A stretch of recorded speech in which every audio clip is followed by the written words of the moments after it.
About the society not giving men like a safe space to vent and talk about their mental health. The guys in the clubs want young women. The moral doesn't make sense, but it is what it is.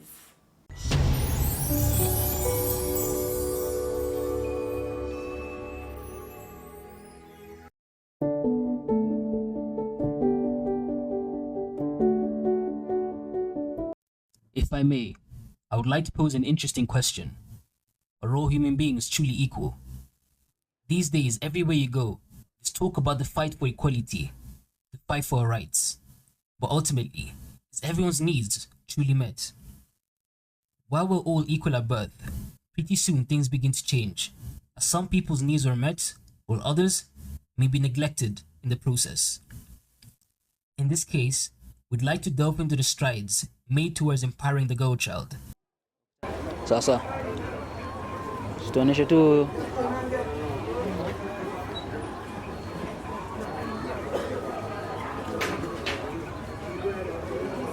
and address the often overlooked needs of the boy child in our modern society.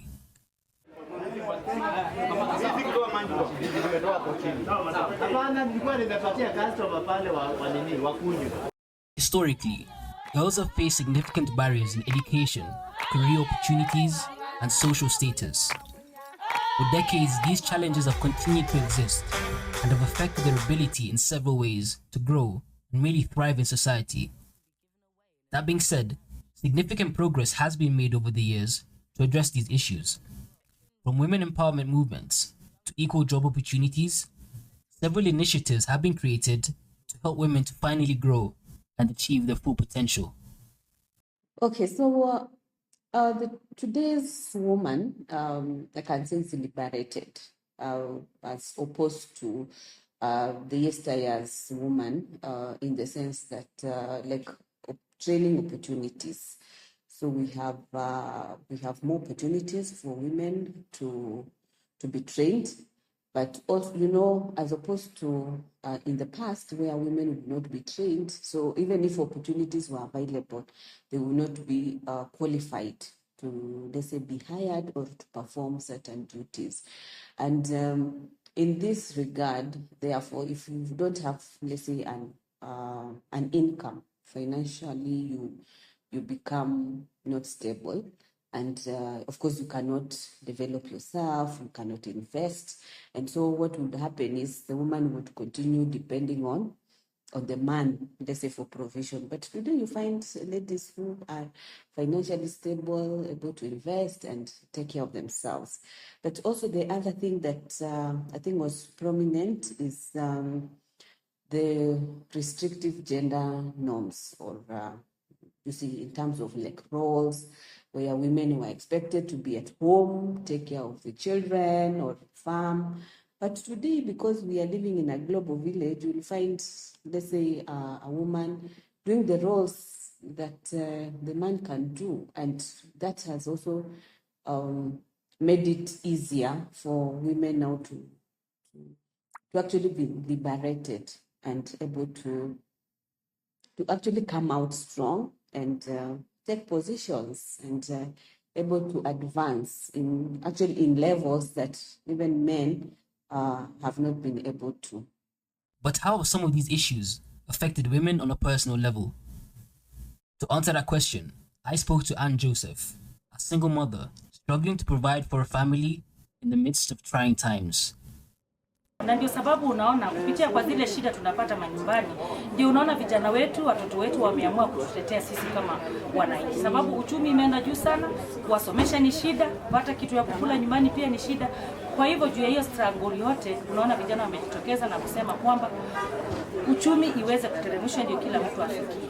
Sisi kama kina mama, wengine tuko single mothers, wengine tuko marafiki, na unapata shida ni mingi kwa nyumbani. Hata kwenye tunaishi unapata jirani yako na shida, mwingine yako na shida. So sasa hivi tunaishi tu kwa kusaidiana kidogo kidogo.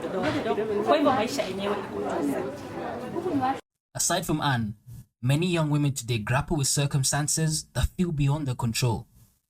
While they cherish the opportunities and benefits that come with being a woman, they also encounter persistent societal issues that seem hard to escape. Hi, I am Chiritich, and I believe as a woman, I do face many issues that come every day, and they are quite vast, from mental to even physical or sexual.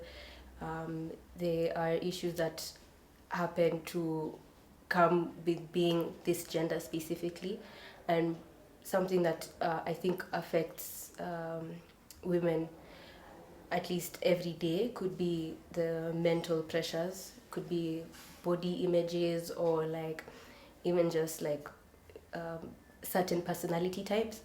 Like I myself, I can say I'm more exuberant and very expressive when I speak, so sometimes that can intimidate the next person. But like, you know, if I soften myself and act more ladylike, maybe I could get the next job or be on the waiting list for the next position, regardless of my qualifications or even just my competence for a certain position.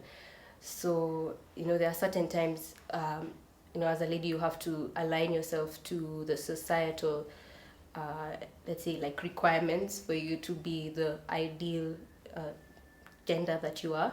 So also in the physical appearance, you know, you have to dress a certain way or look a certain way to get some certain type of attention.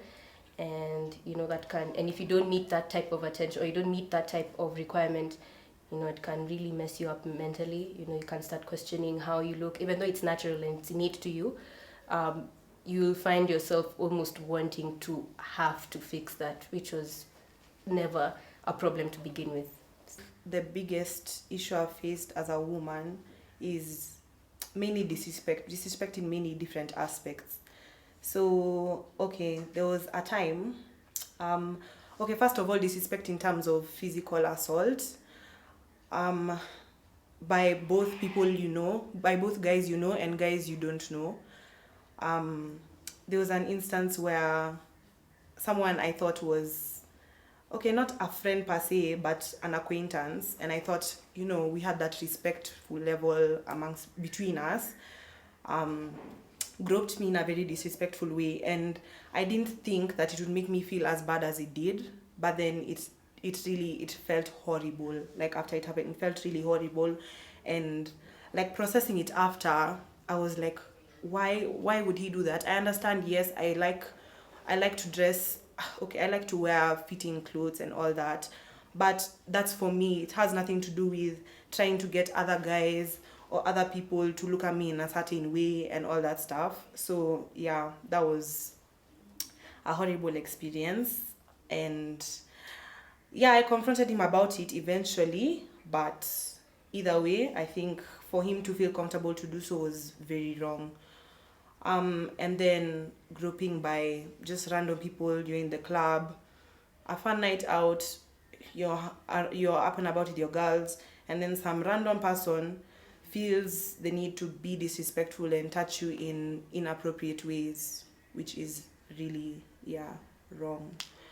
So aside from that, what else have I gone through? Okay, there's also general disrespect where, I mean, we as women already, it's tough enough to be experiencing periods every single month. Not every single month, not even every single month, every 28 days for those who have regular. Anyway, it's already tough enough for that to be happening. And then on top of that, people make disrespectful comments on social media that just, it's so unnecessary, and I don't know why people feel, you know, the need to do things like that. Advantages of being a woman include, like, generally, because people see women as delicate flowers who are, you know, fragile and all that, even if, okay, that's not necessarily how we are. That's how people view us to be. So people are generally, how do I put it, kinder to women. Like if we have a scenario where there's a woman doing something wrong in a workplace and a guy does the same mistake, makes the same mistake, the woman would probably get less heat for it, just by virtue of being a woman.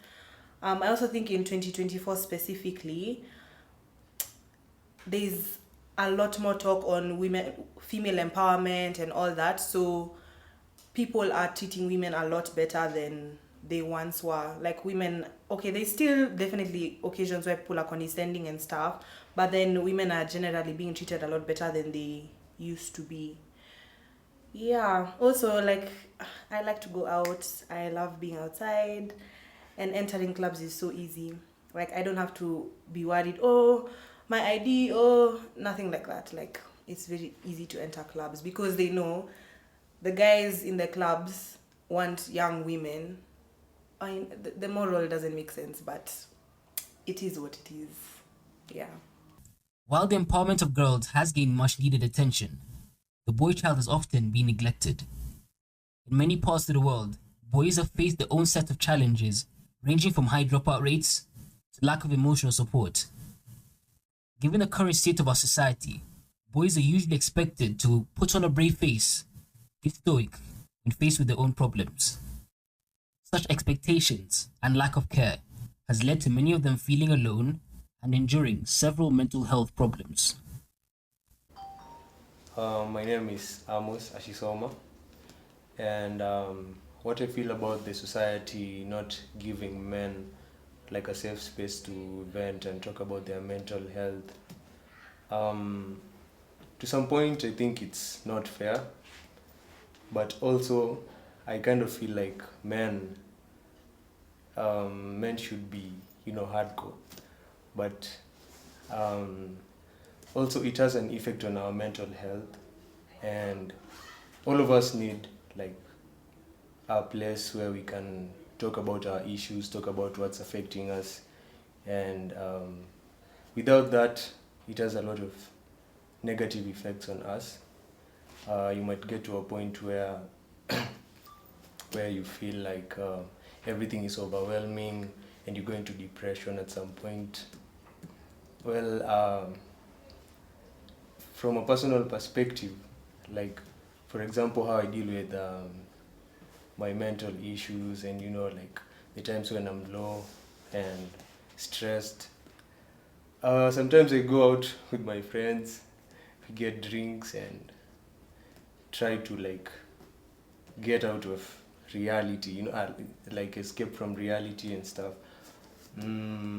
Sometimes I just stay alone in my room, cry at night, then I fall asleep. When you wake up, you still need to be a man, you still need to go out there and fight, you still need to meet up with your friends, go to school and, do the normal things that you do on a daily. But I think men should be regarded as, human beings also, because there are times there are times when we feel low, there are times when we feel like we're depressed. So I think we should also be given a space to vent. But I've met a couple of friends who say that when they vent, for example, to their sisters or their girlfriends, they use it against them. So I personally have not experienced it, but yeah, so many of my friends have been saying it that I feel like it's true. So that's one of the reasons why I think men don't like be open with their stuff and what's bothering them. But I think the solution to all this is just like changing how we deal with the men, how we approach their issues, like taking them as normal issues, as things that are happening, the same way you take a chile coming to you, a lady coming to you and telling you how she's feeling, how she's low, how she's depressed, and you like comfort her and give her hugs or something. I'm not saying that men, there are some men who are not comfortable with hugging other men and stuff, but like just find a way to like talk to your friends to make them feel like it's normal and it's something that people go through. But yeah, the society should like make it normal for men to have a safe space to talk about their issues. I feel like this will really help men, will really give the society better men, stronger men, yeah, people who are like more sane and more active. Yeah. The opinions Amos has were also shared by Agri Otieno, a shoemaker in Kenyatta Market, who finds himself subjected to various pressures every day, along with being a man in the 21st century. Maisha ya sasa naye imekuwa ngumu sana sana kwa sisi wanaume. Tunajikaza lakini inakuwa ngumu zaidi. Sasa tunajikaza tu kimaisha polepole, lakini iko juu. Sababu gani? Saa hii mwanaume ndio kila kitu, ndio anafanya, ndio anatafuta unga kwa nyumba, kila kitu na space. Sasa tunapitia changamoto nyingi. Kuhusu maisha zaidi na imekuwa juu. Maisha imekuwa juu, kununua chakula, ukiwa na pesa kata kane 1,000 dakika moja imesaisa. Na umenunua kitu kidogo sana. Naona iko ngumu. Lakini tunajikaza tu si mwanaume. Fact is, change must be made. Regardless of the role men play in society, they too face their own fair share of problems that need to be addressed. Ultimately, the stigmas they tend to encounter on a daily basis only serve to do more harm than good, further resulting in more issues down the line. My name is Adrian Kipigon, a journalist. Yes. And I would like to ask you a few questions if you don't mind. Oh, okay. Yes. Maybe you shed light on what it's all about? It's about background of gender equity. Oh, okay. Yes. So I think it will be right. All right. So the first question. Yes. What are the past hardships women faced as a result of gender inequity? Thank you for that. Maybe before I answer the question, Yes. I try and bring out the term inequity. Yes. To my understanding, it's about the glaring disparities. Mm-hmm. It's about the injustices. Mm-hmm. It's about the unfairness. Mm-hmm. It's about rules. Mm-hmm. It's about systems that are biased, Mm-hmm. that makes one gender to be disadvantaged upon the other. True. And inequity will always lead to an inequality. Mm-hmm. On the other hand, Mm-hmm. talking of gender equity, Mm-hmm. it's about the disparities being addressed, right? Yes. In this circumstance, it's about fairness. It's about justice. True. It's about respect. It's about there being no discrimination. And again, it cuts across all the genders. Now, back to your question, the hardships these women faced Mm-hmm. stem back since time immemorial, Mm-hmm. and they are rooted in historical and social injustices. They are many and varied, but I think I'll brush through some of the hardships Yes. from the traditional African setting up to until where we are now. All right. Okay, I will talk of the girl child because over time they've evolved to become the modern woman, right? Mm-hmm. So going back, they had little access to education. Mm-hmm. Given an opportunity, Mm-hmm. a father would prefer to educate the boy child Mm-hmm. over the girl child simply because they would marry off the girl at some point. So Mhm. in matters education, they lagged behind. Mm-hmm. In terms of their reproductive health, Mm-hmm. they had little or no control. Mm-hmm. You want to ask me why? If I may ask you why? Because to start with, this girl would get married off at a very early age. Mm-hmm. And after marriage, the core business was about procreation. It was about giving birth. Mm-hmm. So year in, year out, her duty was to get children. Mm-hmm. And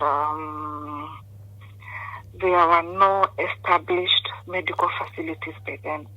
there was no maternal child health by them.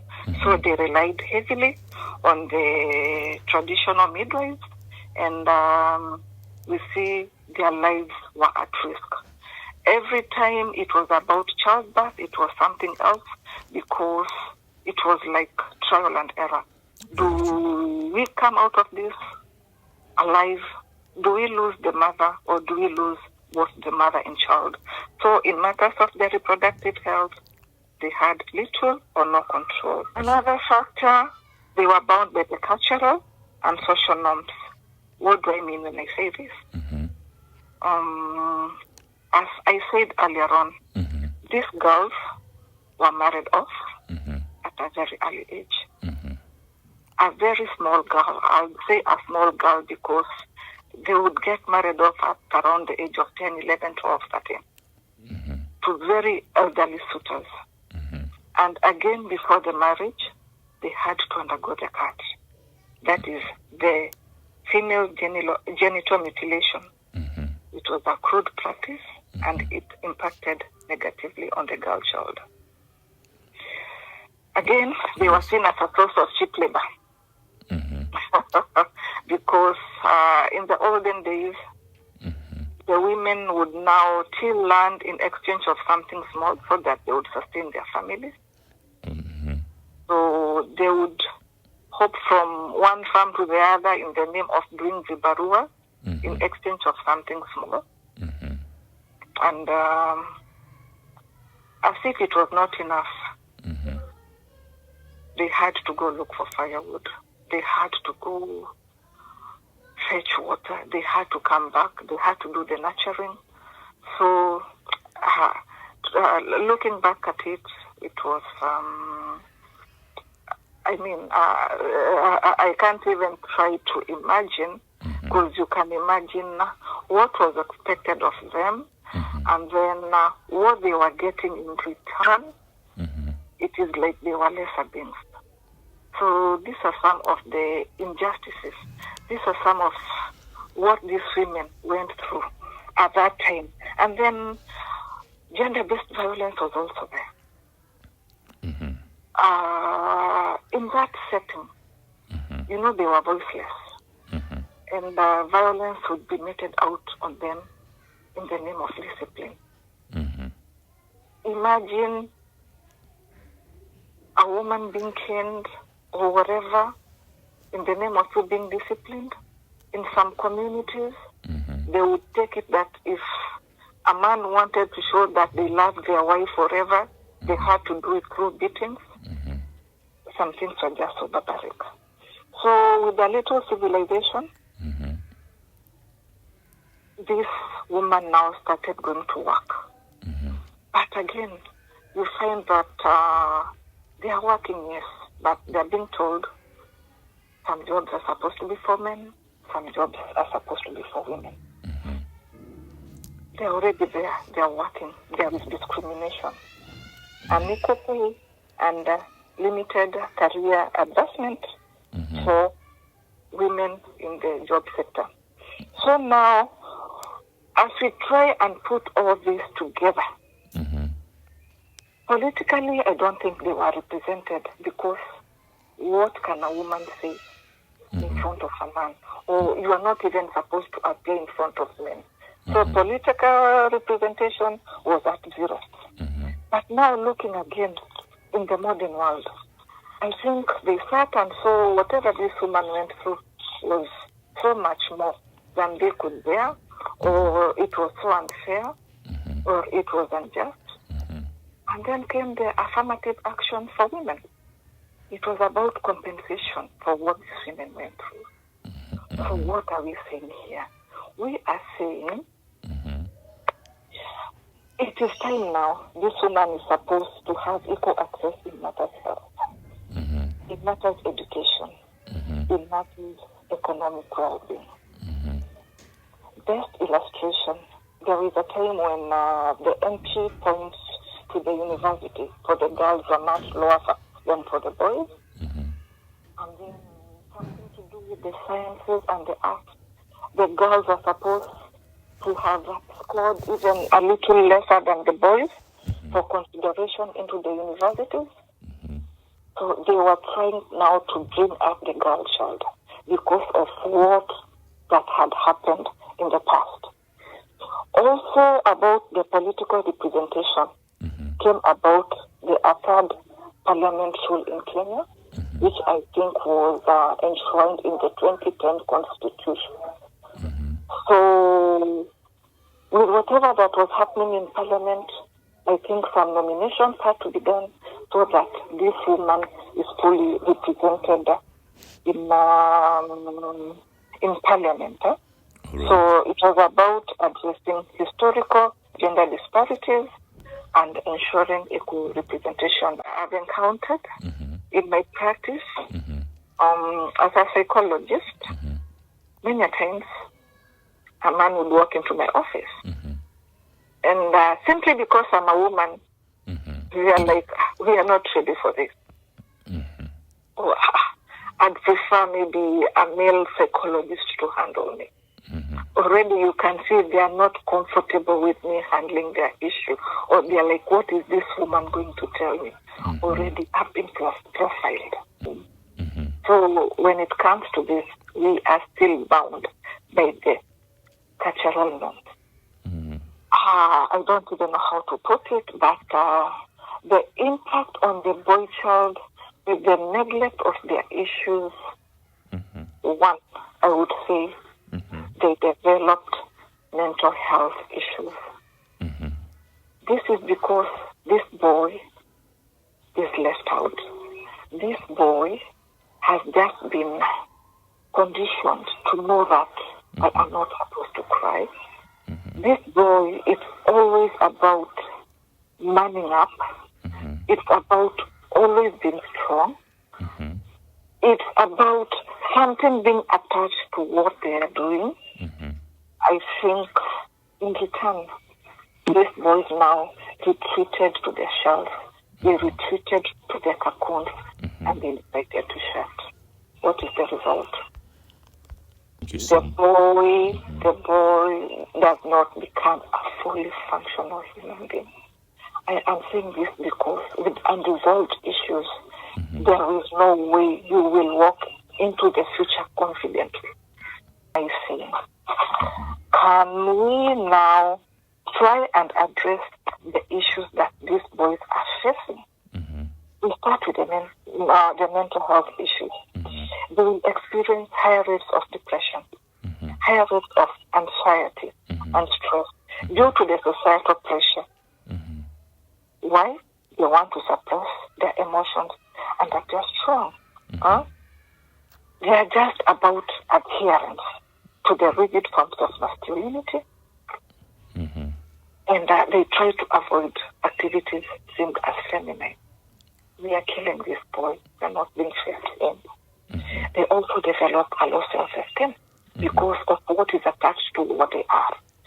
Can we just adopt the unconditional positive regard, whereby I let this boy be, let him become the full version of himself, so that he is aware of himself, he is able to explore his surroundings, and in the process, whenever he goes out there, whenever he wants now to get into a relationship, when he is now a family man, he is able now to confidently take care of the family.